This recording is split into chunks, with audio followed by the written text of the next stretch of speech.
Magandang araw mga gabay. Ngayon po ay August 4, 2026, araw po ng Martes. Kapistahan po ni St. John Marie Vianney, patron naming mga pari. Ako po si Father Marvin at ang ating Ebanghelyo hango sa Ebanghelyo ni San Mateo, chapter 15, verse 1 to 2, 10 to 14. Napakaganda po ng Ebanghelyo po na ito. Ito po ay tungkol sa tradisyon ng mga Hudyo na paghuhugas ng kamay bago kumain.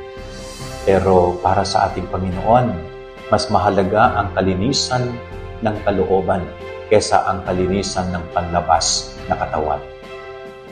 Very simple. Malinis ng katawan mo, madumi naman ang budhi mo.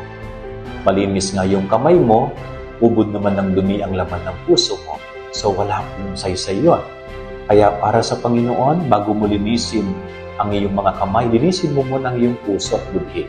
Sapagkat pag malinis ang iyong puso, ang iyong kalooban, magiging malinis ang iyong buong katawan, maging ang panlabas na pagkatao.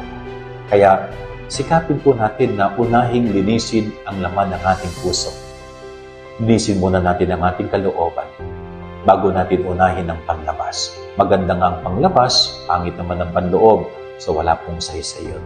So dapat unahin nating pagandahin at linisin ang kalooban natin. Ang ating gabay aral niya maghapon, God bless po sa inyo lahat. Pagpalain kayo ng Panginoon.